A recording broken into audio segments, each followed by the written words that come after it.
Eduardo Becopolo es graduado en Historia por la Universidad de Valladolid,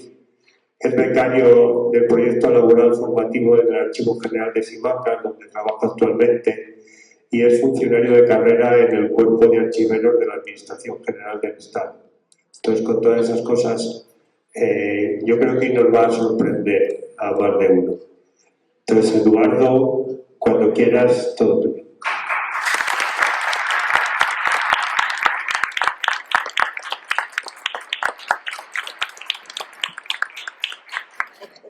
Lo primero de todo, muchas gracias, Alfredo, y gracias por venir a todos vosotros. Os voy a hablar sobre un poco la evolución histórica de la Cofradía y de la Virgen de la Soledad de Cuéllar y aportar nuevos datos o incluso alguno, pues corregirlos a medida de lo posible. Lo primero de todo, quería decir una breve introducción de datos básicos de lo que es la Semana Santa, el origen de la Semana Santa y de las cofradías. El origen de la Semana Santa, para el que no lo sepa a alguien, nos debemos de retrotraer al siglo IV en Jerusalén, donde se cree o hay evidencias de que existieron unas procesiones pasionales, es decir, representaban las escenas de la Pasión de Cristo en aquellos lugares donde se realizaron. Sin embargo, las tallas como las que las vemos hoy en día en la Semana Santa no llegaron hasta mucho más tarde, pasando primero por el uso de cuadros o pinturas bidimensionales y posteriormente incluso reliquias. Estas tallas de bulto redondo, como se conoce en la historia del arte, aparecieron en los siglos X y XIII, ya en la Edad Media, ya entrando en la Edad Media. Es aquí, en este momento, donde también surgen las cofradías, que, por otro lado, eran, por así decirlo, agrupaciones o asociaciones de personas con el mismo oficio, es decir, gremios, que, por un lado, defendían sus intereses socioeconómicos, pero, por otro, también intentaban representar la devoción que tenían sobre su santo patrón. Por ejemplo, los labradores tienen a San Isidro, pero también a otras imágenes que representan la Pasión de Cristo. Es en esta influencia del siglo XV o XVI, con la Contrarreforma, con sobre todo la influencia de la Orden Franciscana, donde surgen las cofradías que llamamos hoy en día penitenciales y sacramentales. Y bueno, no sé si os habéis dado cuenta, pero en Cuéllar ha llegado a haber hasta 4 templos franciscanos, el que estamos hoy en día aquí, pero también en Santa Ana o Santa Isabel, que la tenemos a nuestra derecha, la Purísima Concepción y Santa Clara. En el caso de Cuéllar, lo que sabemos acerca de las cofradías aún es poco, pero podemos mencionar muchas de las cofradías que han habido por aquel entonces. Y tenemos este censo de cofradías de Segovia, en 1771, donde aparece nuestra propia cofradía, en la Nuestra Señora de la Soledad, pero también aparece la de la Cruz, la de las Ánimas, la del Rosario, la del Santísimo, la del Dulce Nombre de Jesús, la Escuela de Cristo y la de Santa Catalina. Bueno, a ver, aquí no aparecen todas, evidentemente hay que entender la dinámica de las cofradías, que van apareciendo, van desapareciendo, según los acontecimientos que van apareciendo. También existía la de la Vera Cruz, la de nuestro Padre Jesús Nazareno, la del Corpus Christi, la de San Juan de Gollado o la del Rosario que ya he dicho. Lo que voy a hablar a partir de ahora, que ya centrándonos en la cofradía de Nuestra Señora de la Soledad, es lo primero de todo entenderla, la vocación. ¿Qué es la iconografía que une la soledad? Bueno, pues representa el séptimo y último dolor de la Virgen María en la Pasión de Cristo, que hace referencia, si os dais cuenta, cuando veáis a la Virgen, a los 7 puñales que hay clavados en el corazón. Uno de ellos, el primero, es la preocupación, representando la profecía de Simeón. El segundo es el miedo, la huida de Egipto ante la amenaza de Herodes. El tercero, el desconcierto, la pérdida del niño Jesús en el templo. El cuarto, el dolor, encuentro de María con Jesús en el Vía Crucis, camino al Monte Calvario. El quinto, la desolación, la crucifixión de Jesús. El sexto, la angustia, el descendimiento de la cruz. y el séptimo y último, la soledad, tras el entierro. Según San Lorenzo Justiniano, un importante clérigo, escribía lo siguiente: tras asistir al pie de la cruz a la muerte de su hijo y su posterior sepultura, María permanece en soledad, con el corazón afligido por un dolor intenso, pero encendido con la única llama de esperanza. Y aquí empezamos ya con lo que es el origen de la talla de España. Y nos debemos retomar al siglo XVI, nuevamente, con Felipe II, el cual casó con Isabel de Valois, como podéis ver en la imagen, que es la del medio, de la casa reinante en Francia. Ella trajo consigo un cuadro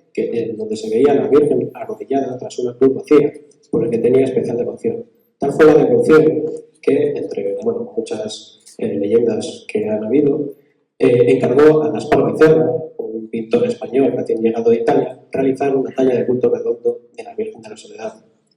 Gaspar Becerra acabaría esculpiendo en 1565 una talla de vestir, es decir, una imagen donde solo están esculpidas las manos y el rostro, y el resto era un armazón de madera. Ante esta situación, entraría en lugar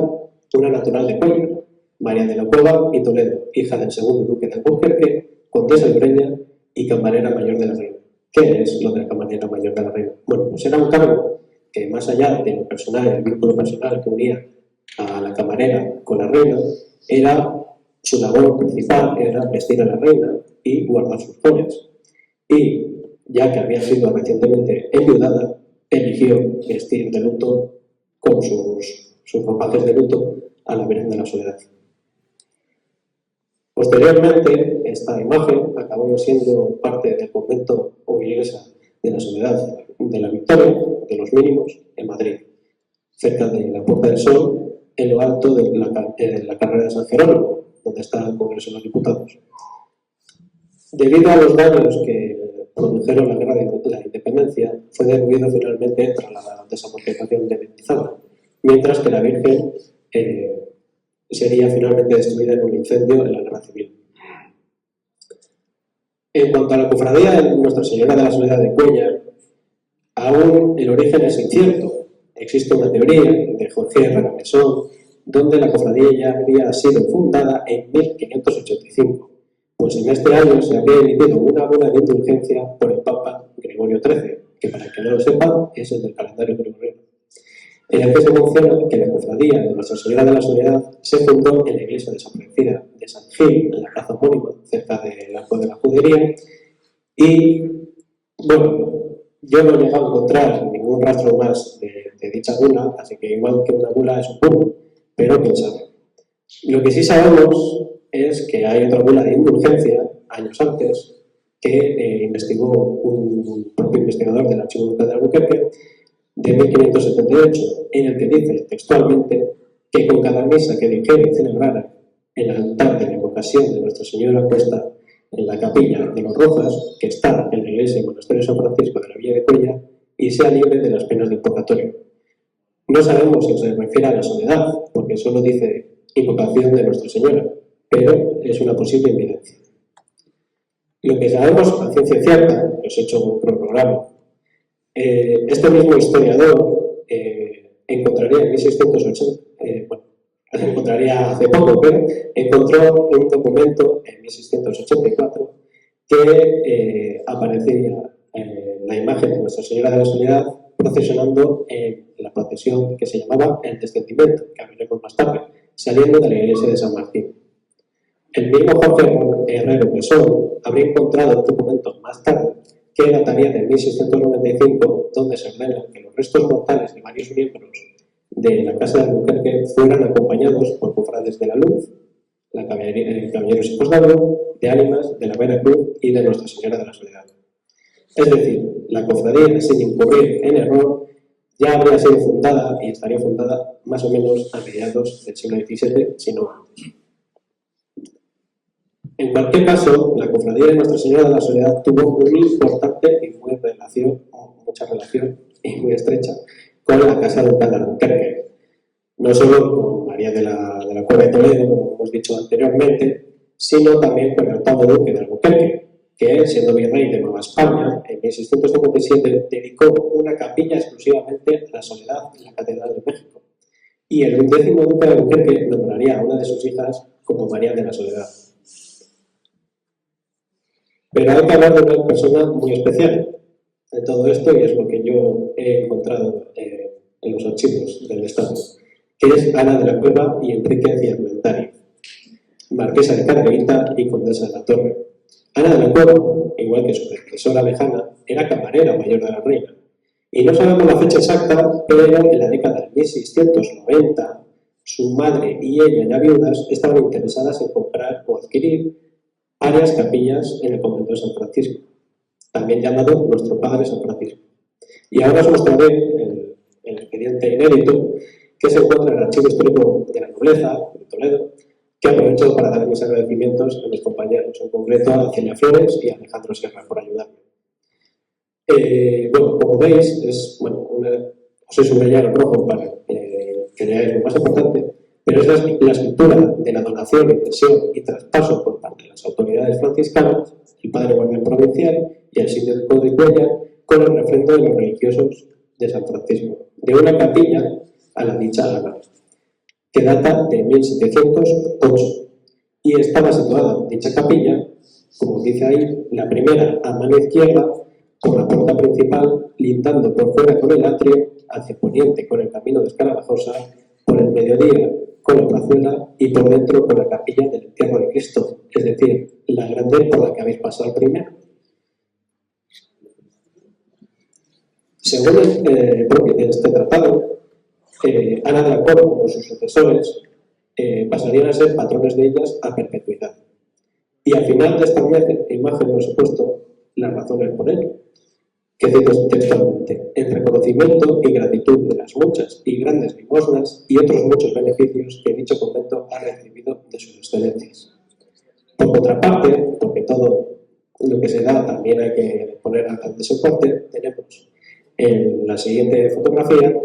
que esta donación conllevaba tener que componerla, adornarla y colocar una imagen de Nuestra Señora de la Soledad. Aquí es uno de los documentos donde ya indica de dónde viene todo esto. En la siguiente imagen, que es a modo de anécdota, es una carta de poder, que para que me entendáis es una autorización que se le da a otra persona para realizar algo representándola, ya que Ana de la Cueva en esos momentos estaba en Madrid, y se lo daba a Manuel Velázquez de Bellosillo, vecino y regidor más antiguo de los caballeros de Tosalvo de Cuellar, para tanto aceptar la donación como obligarla a ella misma, curiosamente, a rectificar la capilla, que debía de estar en ruinas, que podría ser la antigua capilla de los Rojas, y poner un altar. Se ha caído enormemente también que la persona que trajo la actual imagen, que ya no sería Ana de la Cueva porque moriría pronto, fue María de la Soledad, hija del 11º duque de Albuquerque, pero a través de otros documentos observamos que fue su padre, Francisco Fernández de la Cueva y de la Cerda, el cual nació y se crió junto a su abuela, Ana de la Cueva, por lo que es posible que le inculcara de alguna forma la devoción a esta Virgen. Además,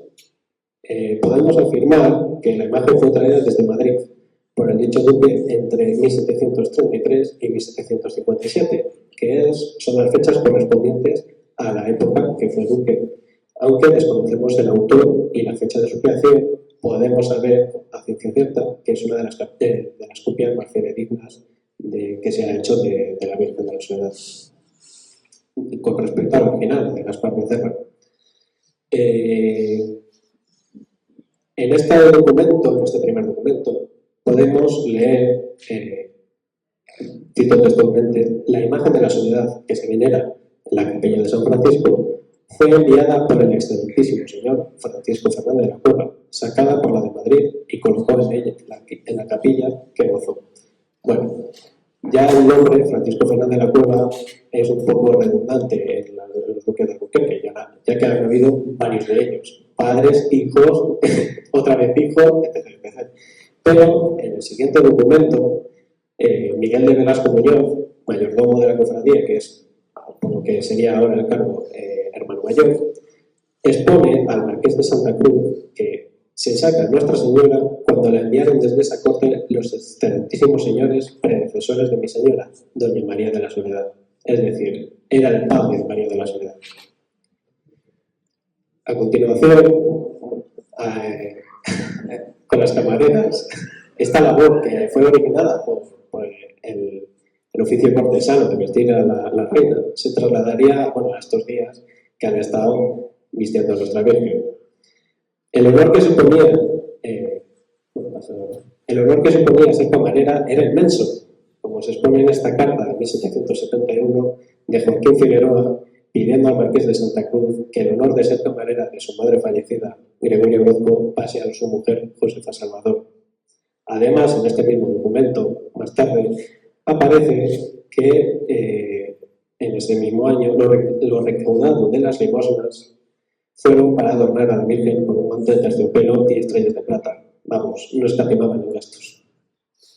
Y en el siguiente documento, que igual es un poco chismoso, pero trata de un enfrentamiento, un tumulto que hubo en la década de 1780 entre la cofradía y la camarera de la Virgen sobre el uso de la imagen, que llegaron a protagonizar un gran alboroto en el convento de San Francisco entre ambas partes, y quién sabe, llegarían a pleitos en la Gran Chancillería. Según la camarera, que es el testimonio que os he expuesto, dice textualmente que la cofradía había gastado un cuarto para el aseo de la ropa, de altar y de Nuestra Señora, valiéndose para el sermón de soledad y procesión de entierro de Cristo de otra imagen. Es decir, con esto ya nos indica que hubo una imagen de la soledad anterior a la que podemos observar hoy en día, hasta que don Francisco de la Cueva le envió, permitiendo a los cofrades el uso para solo las funciones de Semana Santa, pero abusando de esta piedad, faltando al decoro de nuestra excelencia y sin contar con la camarera, tuvieron atrevimiento a subir al altar, bajarla y exponerla en el cuerpo de la iglesia, para conmover los ánimos de lo que concurren a la romería de Nuestra Señora de Lenar a últimos del mes. El documento es de abril, así que podemos decir que en esa época la romería de Lenar era en abril. Entre sacar limosna para llenarse de limonada para Semana Santa, cuyas borracherías son bien notorias en las cofradías, lo decantan los autos de visita de que noticioso el concejo creo ha quitado las de Valladolid y otras partes. Es decir, bueno, no sabemos si es cierto o no, pero parece ser que hubo bastantes borracherías entre las cofradías. Según la cofradía, el testimonio, no sabemos quién decía la verdad, pero según la cofradía, en un acuerdo, es decir, como en una reunión de la junta directiva, por así decirlo, decía textualmente: Josefa Salvador, camarera de la imagen de la Soledad, entró en dicha iglesia con notorio escándalo de los concurrentes a ella y al mayordomo y regidor que pedían limosna de que en esta imagen no invertían y sí en otros, refiriéndose a las borracheras, que su facilidad en hablar la propuso, cuyas expresiones no se ponen por no ser decorosas ni verdaderas, en altas y descompuestas voces, a los concurrentes para que no diesen limosna, llegando a tanta descompostura y osadía que cogió en un pañuelo lo que se había recogido intentando llevárselo. Bueno, más allá del chisme, que es peculiar, lo más importante de todo esto es el testimonio notarial que podemos ver a continuación, la primera y la última hoja, que es el testimonio notarial de este acuerdo, de esta reunión de la Junta Directiva. En ella, de 1786, se refiere textualmente que la cofradía se llamaba Cofradía de Nuestra Señora de la Soledad y Entierro de Cristo. Bueno, se reunieron el mayordomo, que era Miguel de Velasco, junto al resto de regidores, y podemos saber o sacar una serie de datos importantes. Lo primero, como ya os he dicho, la cofradía tuvo una imagen de la Soledad anterior, actual. La cofradía, para aquel entonces, no debía tener mando, puesto que el uso de la Virgen debía de ser competencia de los marqueses de Santa Cruz y los duques de Albuquerque. Por ello, constantemente existen cartas a los marqueses de Santa Cruz para pedir licencia para X actos o ceremonias. También se evidencia que se usaba la imagen de la Soledad para los actos del Sermón de la Soledad, o también llamado Sermón de las 7 Palabras, y el entierro de Cristo, que se refiere al descendimiento de Viernes Santo. Se evidencia también, y por último, que la soledad era procesionada en andas, pues exponen que necesitaban hacer nuevas al estar quebradas y descompuestas, al igual que la cruz en la que se ponía el Cristo yacente, ya que si no lo sabéis, antes de la última restauración, el Cristo yacente era articulado para el dicho descendimiento. Y para terminar, voy a leer un fragmento de lo que, según noticias de ello, era la procesión del descendimiento, que a finales del siglo XVII hay testimonios, según el historiador que ya he citado, Jules Smith, que dice lo siguiente: en una atmósfera casi mágica dentro de la iglesia franciscana, ese azul que tanto llama la atención del día pierde ahora protagonismo en la noche. Frente al dorado del techo de la nave central, con un brillo especial, acentuado por infinidad de velas por las que gotean devoción y promesas. Los altares están cubiertos por velos, y al levantar la vista en tan grande lugar nos encontramos con Cristo ya muerto, colgado en medio de la capilla mayor, icónicamente esperando un momento. Desde dentro se escucha un leve murmullo en la calle. Al salir a la puerta vemos el motivo de tal. Ya se ve doblar la esquina de la huerta de Santa Ana a la cofradía de Nuestra Señora de la Soledad, que un año más lleva a cabo su tradición y baja su imagen titular en andas desde la iglesia de San Martín. Es de noche, siempre de noche. Se escucha como sus nazarenos golpean sus cruces de madera al andar. Iluminan el camino las velas que acompañan el cortejo y de pronto la madre alcanza la puerta. Una escena que, aunque esperada, sigue siendo desgarradora. La madre contempla el triste final del hijo, muerto en la cruz. Y cuando el gentío regresa a casa, allí se queda él, con toda una noche que compartir con el cuerpo finado de su vástago. La procesión, que no volvería a verse en Cuéllar desde finales del siglo XIX, aproximadamente, momento en el que tristemente se derrumbó el techo de San Francisco y las autoridades municipales tuvieron que trasladar las imágenes a la parroquia de San Miguel.